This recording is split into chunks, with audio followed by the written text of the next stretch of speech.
So hello everybody, welcome back to Code Arena. I am Amina and today we are gonna learn subtag in HTML. Basically it's subscript.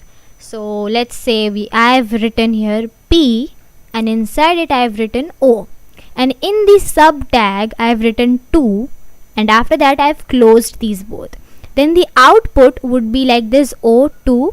Okay, so it helps to make the text below the normal text. Okay, so it's subscript. Now let's try it by the code. Okay, so I'll just comment these all things. Now let's say I've made a p tag and inside this p tag I've written O, and after this O I've made a substring and I've written here 2. So let's save this and see the result. We are having this perfect O2. Now let's move ahead. Okay, so now what is superscript? I have taken a small example here.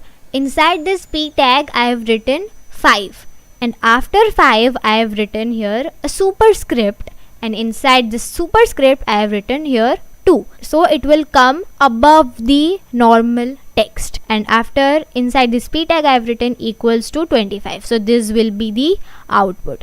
Superscript helps us to write the text upwards. So now let's try it by the code. Okay, so here I'll make a p tag and inside this I'll write 5. Okay, and now I will make the superscript SUP, and inside the superscript I will write here 2. So 5 square is equals to 25. Let's save this and see the result. Wow, we are having this perfect look which we wanted. So this 2 is coming upwards of the text, so it's called superscript, and this 2 is coming below the text, so it's called substring.